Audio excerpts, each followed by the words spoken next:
O sea, a ver, imaginemos por un momento la siguiente escena.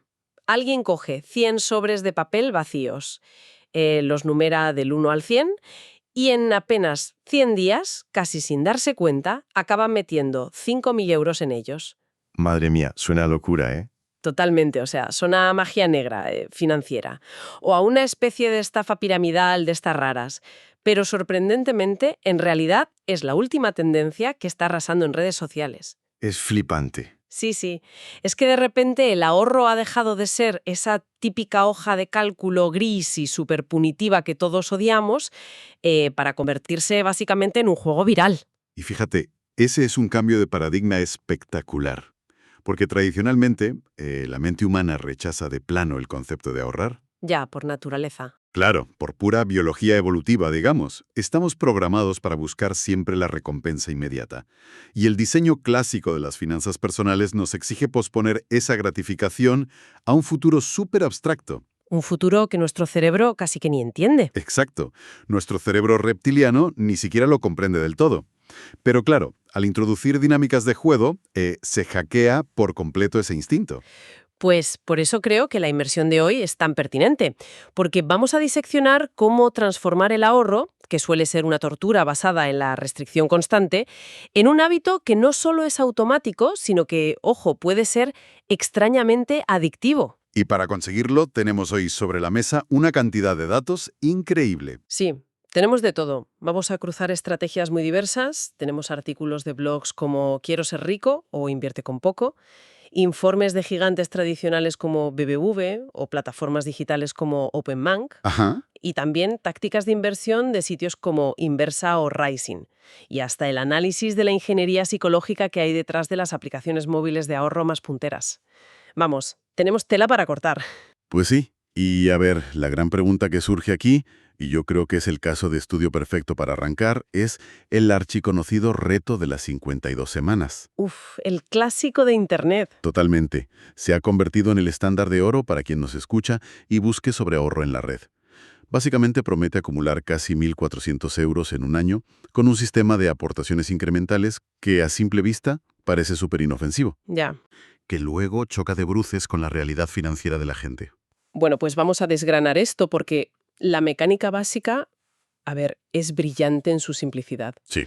Consiste, para quien no lo conozca, en guardar una cantidad equivalente al número de la semana del año. Ujú. O sea, empiezas en enero apartando un mísero euro la primera semana. 1 euro, claro, no es nada. Claro, luego 2 euros la segunda semana, 3 la tercera. Es una barrera de entrada tan ridículamente baja que cualquiera piensa, pues oye, puedo hacerlo. Lógico. Y así vas subiendo, escalón a escalón, hasta que te toca apartar 52 euros en la última semana del año. Y si llegas a esa meta, tienes acumulados 1.378 euros. Que no está nada mal. Y lo que demuestra que esta estructura funciona a un nivel cognitivo muy profundo es su absoluta universalidad, ¿eh? ¿Ah, sí? Sí, sí. Fíjate que al revisar los datos de seguimiento internacional de nuestras fuentes, encontramos plantillas idénticas operando en lugares como Honduras, por ejemplo. Anda. Claro, allí utilizan lempiras. Empiezan con 10 lempiras, suben de 10 en 10 cada semana, y en la semana 52 apartan 520, Vale. sumando en total más de 13.700 lempiras. O sea, la divisa cambia, el país cambia, pero el resorte psicológico que se activa en el cerebro es exactamente el mismo. Que es esa falsa sensación de que el esfuerzo siempre va a ser tan minúsculo como el de la primera semana, claro. Eso es, exactamente eso. Pero a ver, aquí es donde yo le veo el gran problema a todo esto. Si analizamos este reto como si fuera, digamos, un videojuego, es un pítulo con la curva de dificultad completamente invertida y, sinceramente, terriblemente mal diseñada. Totalmente. O sea, el reto te exige el mayor esfuerzo económico, que suman más de 200 euros de golpe, en un solo mes, en el peor momento posible. En diciembre. En diciembre. El mes de la Navidad, de las cenas de empresa, de los regalos de Reyes, es exactamente cuando los bolsillos de la gente sufren la mayor hemorragia del año. Es que esa crítica da en el clavo. De hecho, los análisis de educación financiera que hemos revisado, como los que plantea el portal Quiero ser rico, identifican ese mes de diciembre precisamente como el punto crítico absoluto. Es que es de cajón. Claro, es un muro de hormigón contra el que se estrella casi todo el mundo. El error de diseño de este reto es asumir que los ingresos y gastos de una familia son completamente planos a lo largo de los 12 meses. Y la vida no es así. Para nada. La rigidez matemática de un reto lineal choca frontalmente contra la estacionalidad de la vida real, y un sistema que ignora el contexto en el que opera, pues bueno, por definición está destinado a fracasar. Claro, el sistema se rompe por completo. Y fíjate, me parece súper fascinante que el propio sector bancario, al ver este fallo estructural tan obvio, haya empezado a proponer hacks o atajos. Sí, sí.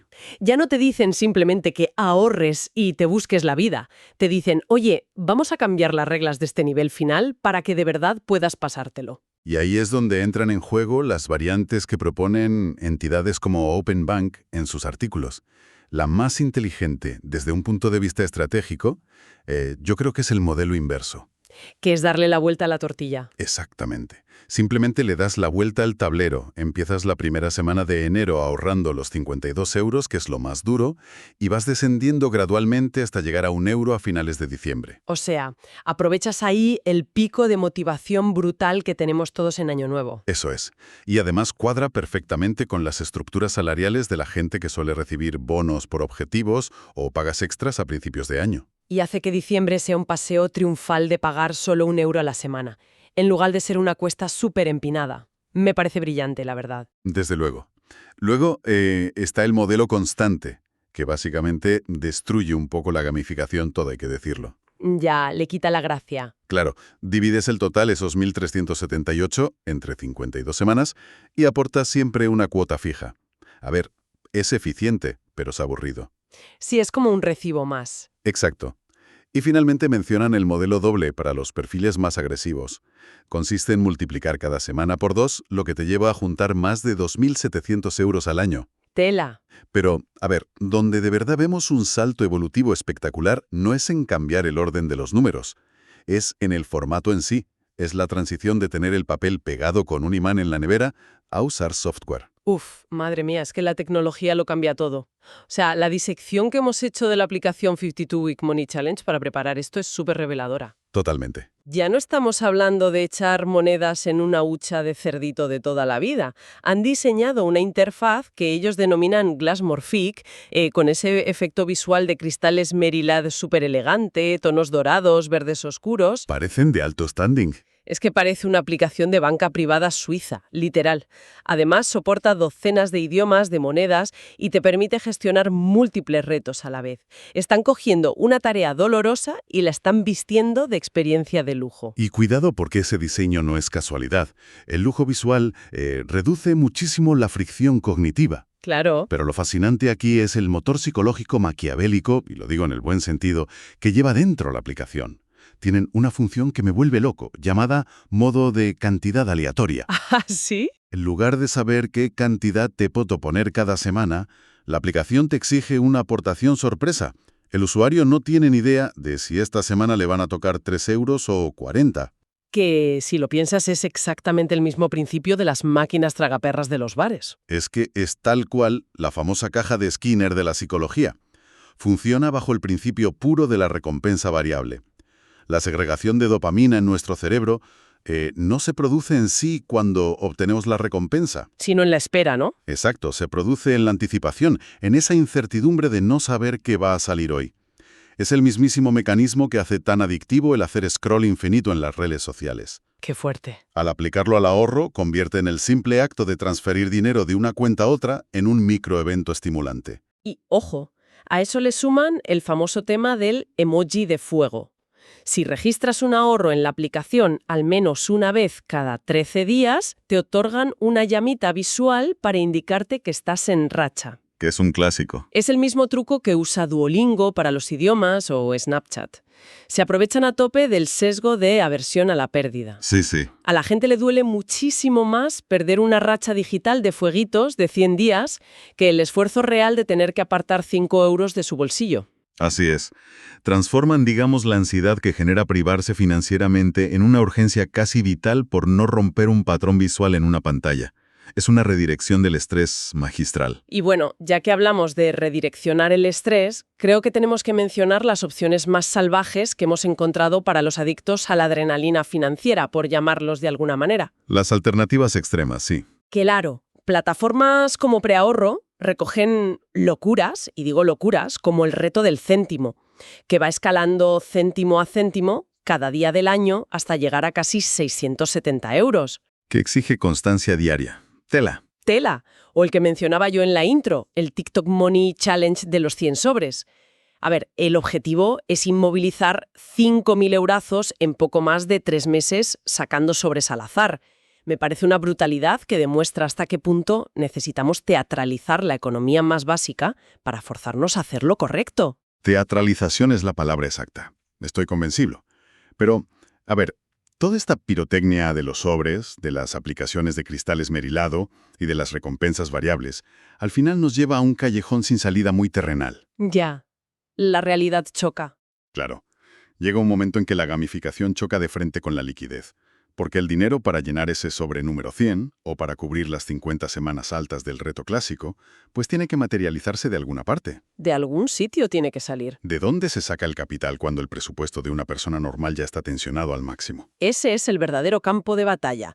Y mira, aquí tengo que hacer una pausa y quiero objetar frontalmente ante una de las estrategias que más se repiten en toda la literatura sobre finanzas que hemos visto. A ver, dispara. El famosísimo reto de no gastar. Sinceramente, me parece un enfoque absolutamente desastroso. Bueno, Se plantea como periodos tipo un mes entero donde no puedes gastar absolutamente nada que no sea pura y dura supervivencia. Pagar facturas, comer lo básico y punto. sí, es duro. Es que esto es el equivalente financiero a hacer una dieta milagro a base de agua y apio. O sea, se basa en la privación pura, en una especie de miseria autoimpuesta. Y toda la psicología nos dice que si aguantas la respiración bajo el agua demasiado tiempo, vas a terminar saliendo a la superficie jadeando por aire y dándote un atracón de compras compulsiva espectacular. Es que es insostenible. A ver, entiendo perfectamente la reacción, ¿eh? Porque además el nombre, reto de no gastar, es un desastre de marketing total. Suena a tortura. Suena a castigo medieval, sí. Pero si rascamos un poquito la superficie de la metodología real de las fuentes, el verdadero mecanismo no es la privación masoquista. Es, digamos, una auditoría agresiva. La idea de fondo no es dejar de vivir o no disfrutar, sino ejercer lo que podríamos llamar un consumo hiperconsciente. O sea, parar a pensar. Exacto. En este reto, el individuo tiene el poder total y absoluto para definir qué gastos considera intocables. Vale, o sea, la clave no es recortar a ciegas con un machete, sino decidir fríamente qué cosas te aportan valor real en tu vida, ¿no? Precisamente. Por ejemplo, si salir a cenar con tus amigos los viernes es tu principal fuente de bienestar emocional y te da la vida en la semana, esa cena se blinda. Esa no se toca. No se toca bajo ningún concepto. El objetivo de este parón temporal es usar esa semana o ese mes para identificar y aniquilar sin piedad el gasto automático, el gasto zombie e invisible. Ya veo. Hablamos de las 3 suscripciones a plataformas de streaming que llevas meses sin abrir, las compras impulsivas a un clic que haces desde la cama por aburrimiento. Es como pasar un rastrillo para quitar todas las hojas muertas, permitiendo que el árbol crezca con mucha más fuerza por las ramas que sí importan. Vale. Visto así tiene muchísimo más sentido, lo admito. Es podar, no es talar el árbol entero. Eso es. Y bueno, en esa línea de optimizar recursos del día a día, hay tácticas de guerrilla súper terrenales que se explican muy bien en guías como Invierte con poco. Hablan, por ejemplo, de la viejísima pero efectiva regla del 50-30-20. Un clásico incombustible. Sí, o sea, destinar la mitad de tu sueldo a necesidades básicas, un 30% a esos caprichos intocables que decíamos, y blindar un 20% obligatorio para el ahorro. Pero el mecanismo clave que proponen para lograrlo sin fallar es la automatización. Fundamental. O sea, el concepto de págate a ti mismo primero. Programar una transferencia automática hacia otra cuenta el mismísimo día que entra la nómina.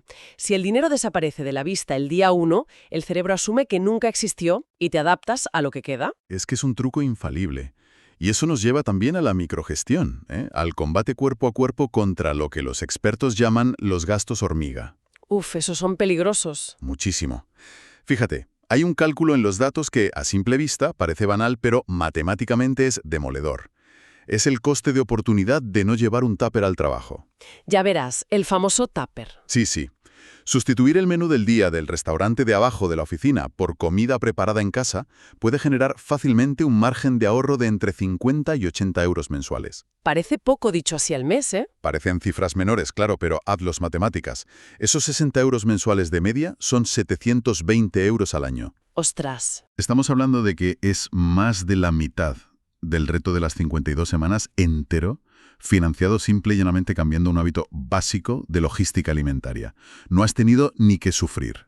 Totalmente. Es que son esas pequeñas fugas de agua las que hunden el barco. Tal cual. Además, la tecnología invisible también entra a jugar un papel crucial aquí. Aplicaciones bancarias que lo que hacen es redondearte cada compra que haces con la tarjeta al euro superior. Sí, los céntimos. Eso, compras un café de 1,20 €, te cobran 2 y esos 80 céntimos los envían a una cuenta separada y bloqueada. O extensiones del navegador, del ordenador, que te aplican códigos de descuento automáticamente en el carrito de la compra. Al final, son sistemas que drenan dinero hacia tu bolsa de ahorro sin que haya un proceso de toma de decisión consciente por tu parte. La fuerza de voluntad es un recurso mental finito que se agota rapidísimo al final del día. Completamente. Pero bueno, demos un salto en el tiempo, ¿vale? Venga. Asumamos que todo este andamiaje psicológico ha funcionado a la perfección, hemos jugado religiosamente con la aplicación del móvil, hemos evitado el atracón de compras compulsivas, hemos llevado el tupper de macarrones al trabajo todos los días. Hemos hecho los deberes. Hemos hecho todo. Llega final de año, cruzamos la línea de meta y vemos esos 1.378 euros brillando en la pantalla de la app del banco. Oye, ¿la victoria es total? Celébralo. Sí. Sin embargo, aquí es donde reside la trampa más letal de todas las que hemos visto en este análisis. A ver. Si ese dinero ganado con tanto sudor se queda ahí, estancado en una cuenta corriente tradicional que no te da nada, no estás seguro en absoluto. Está perdiendo poder adquisitivo silenciosamente cada minuto por culpa de la inflación. Y fíjate que este es el error de novato más común que señalan todas las fuentes. El dinero estático, por muy protegido que parezca en la cuenta del banco de toda la vida, es dinero que se evapora. Se lo come la inflación. Eso es. Pero cuidado aquí, porque la solución a esto no es abrirte una cuenta mañana en un broker de Internet y ponerte a invertir a ciegas en lo primero que veas o en lo que te diga el vecino. Menos mal que dices esto. Analizando muy bien las advertencias de plataformas como Raisin o Inversa, queda clarísimo que hay un orden de operaciones innegociable. La prioridad número 1, antes siquiera de hablar de rentabilidades y de mercados, es el saneamiento de la deuda tóxica. Carlo, bien para quien nos escucha. Es que la matemática detrás de este paso es incontestable. Si alguien tiene, pongamos, una tarjeta de crédito revolving, de estas que se acumulan, o un préstamo personal para el coche con un interés del 20%, Que te comen vivo. te comen, pues utilizar 1.000 euros de tu nuevo ahorro para liquidar de golpe esa deuda equivale a todos los efectos matemáticos a encontrar una inversión milagrosa que te garantice un 20% de rentabilidad neta. Claro, porque dejas de pagar ese interés enorme. Y además libre de riesgo. Es, de lejos, el movimiento financiero más rentable que existe. Y solo una vez que está limpia esa deuda tóxica, el siguiente paso obligatorio es constituir tu colchón de liquidez. Claro. Un fondo de emergencia, porque un público que ya entiende de finanzas sabe de sobra que si no tienes un fondo para imprevistos y, no sé, se te rompe la caldera en pleno invierno o se te avería el coche, Tienes un problema gordo. la ironía es que vas a tener que volver a endeudarte pidiendo un préstamo rápido al 20% para pagarla, Exacto. destruyendo por el camino todo el progreso de ahorro del año entero. Así es. Es que la liquidez, ese colchón aburrido, es la armadura que protege al resto de tu inversión. Entonces, a ver, si conceptualizamos un poco todo esto que estamos diciendo, ¿significa que esos 1.378 euros del reto de las semanas en el fondo no son el trofeo? ¿No? Son una semilla. El reto del ahorro no es la línea de meta para nada. Es literalmente la casilla de salida en el tablero para empezar a jugar al juego real, que es la generación de patrimonio. Me gusta mucho cómo lo planteas. Es el paso evolutivo clave de ser un ahorrador pasivo a convertirte en un inversor activo. Y aquí, el abanico de mecanismos para poner ese dinerito a trabajar es fascinante. Todo depende, claro, de cómo queramos estructurar el riesgo que estamos dispuestos a asumir. Lógico. Para el ala más conservadora, la opción evidente que plantean fuentes como Raisin, que centraliza ofertas de bancos europeos, son los depósitos a plazo fijo o las cuentas remuneradas. Para no complicarse. Claro, estamos hablando de rentabilidades que, ahora mismo, pueden superar el 3% TAE. Aquí el mecanismo de acción es la pura magia del interés compuesto. Los intereses generan nuevos intereses. Eso es. Es una bola de nieve. Es lenta, sí, pero cuenta con la garantía de los fondos de depósitos nacionales, que siempre da muchísima tranquilidad. Vamos, ideal para dormir a pierna suelta por las noches sin mirar los gráficos. Pero claro, si queremos que esa semilla que decíamos crezca de verdad y se convierta en un árbol grande, tenemos que hablar de horizontes largos. Y ahí es donde entran de lleno los fondos indexados o los ETFs. Un mundo apasionante. A ver, en lugar de jugar a ser adivinos de Wall Street intentando encontrar la aguja en el pajar, es decir, intentar acertar la empresa específica que va a dar el pelotazo del siglo, Que es casi imposible. que es una lotería, pues lo que haces es comprar el pajar entero, compras un índice global. El mecanismo subyacente aquí es apostar a largo plazo a que el ingenio humano, la innovación tecnológica y la economía mundial en su conjunto van a seguir creciendo en las próximas décadas, como han hecho siempre. Es delegar tu esfuerzo al progreso global de la humanidad, en plan filosófico pero real. Y bueno, esa es la estrategia de indexación clásica, que es de libro. Pero fíjate que las fuentes nos muestran una tercera vía que resulta extremadamente interesante en el ecosistema actual, y es la conexión directa de tu dinero con la economía real. Ah, sí, el tema de las plataformas alternativas. Exacto, plataformas de crowdlending o financiación participativa. Inversa, por ejemplo, permite a los usuarios hacer algo muy concreto, financiar facturas a corto plazo de pequeñas y medianas empresas. Qué curioso, saltándose al banco. Tal cual. Hablamos de inyectar liquidez directa de tu bolsillo a una pyme que necesita cobrar una factura hoy para seguir operando y no puede permitirse esperar a los 90 días que le marca el cliente. El inversor asume ese plazo de tiempo, que es corto, y conoce la rentabilidad que le van a dar de antemano. Oye, pues está genial. Y en esa misma línea de entrar en la economía real, también vemos en los artículos el sector inmobiliario a través del crowdfunding, con empresas de este país como Urbanite. Eso es un pelotazo, sí. Es que el mecanismo es brutal porque democratiza por completo un mercado que, históricamente, requería cientos de miles de euros solo para poder entrar por la puerta. Solo para los ricos, digamos. Claro, ahora un grupo enorme de pequeños inversores junta sus semillas de 1.000 euros o 500 euros para financiar, no sé, la promoción de un bloque de viviendas en Madrid o en Valencia, y luego participan del porcentaje de beneficio de la venta final. Es súper interesante. Pero, fíjate, lo verdaderamente revolucionario de todas estas opciones, sean depósitos, indexados o crowdlending, no es que vayan a hacer millonario a nadie de la noche a la mañana con una aportación inicial de 1.000 euros. No. Eso que quede claro. Milagros a Lourdes. Exacto. Milagros no hay. Su verdadero valor reside en que sirven como un campo de entrenamiento táctico excepcional. Ajá. Permitir a una persona empezar a operar en mercados reales, con su propia cuenta, usando ese capital que ha generado mediante un reto de ahorro gamificado. Le enseña a gestionar emocionalmente la volatilidad. Que es la parte más dura. Claro. Aprende la mecánica de la inversión y, sobre todo, educa su estómago ante las fluctuaciones lógicas del mercado.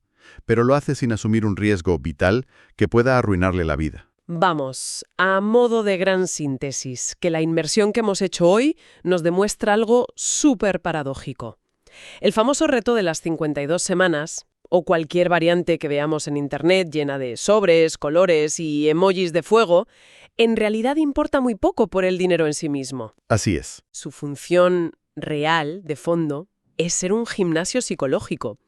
La gamificación, todo esto de las apps, es solo el andamiaje temporal que usamos para engañar a nuestro propio cerebro y forzarle a construir el músculo de la disciplina financiera. Una vez creado el hábito. Claro, una vez que ese músculo está formado y fuerte, hay que quitarle los ruidines a la bicicleta, porque el ahorro por sí solo únicamente preserva capital. Es la inversión, el entender los mecanismos de cómo el dinero puede trabajar de forma autónoma, lo que verdaderamente construye la libertad financiera. Yo creo que ese es el resumen perfecto. Y fíjate, un juego bien diseñado, como hemos visto, puede vencer a nuestros sesgos cognitivos más profundamente arraigados. Nos puede enseñar a aplazar la recompensa sin que lo sintamos como una tortura constante. Pues precisamente por eso, y para ir cerrando este espacio, quiero dejar una última semilla plantada en la mente de quien nos escucha. A ver. Hemos visto hoy, de manera súper empírica, con todas estas fuentes, que hackear nuestra mente mediante rachas, recompensas aleatorias y microrretos incrementales funciona de una manera escandalosamente efectiva para forzarnos a acumular capital. Es innegable. Vale, pues la gran pregunta para reflexionar es la siguiente. ¿Qué sucedería si extrapolamos este mismo modelo algorítmico a otras áreas de nuestra vida que a lo mejor tenemos totalmente estancadas? Ostras, qué interesante. Imagínate, y si diseñáramos un sistema de sobres ciegos o recompensas variables sorpresa para forzarnos a aprender una habilidad extremadamente compleja, como un nuevo idioma o programación, ¿Sería brutal? o para transformar radicalmente nuestra salud física, o incluso para sistematizar nuestro impacto filantrópico y donaciones en la sociedad. Si un simple diseño de juego de cristal en el móvil puede cambiar por completo la trayectoria de nuestra cuenta bancaria, ¿hasta qué punto podría rediseñar nuestra propia identidad y quiénes somos? Bueno, pues creo que es un concepto con muchísimo peso para darle vueltas hasta nuestra próxima inmersión a fondo. Sin duda.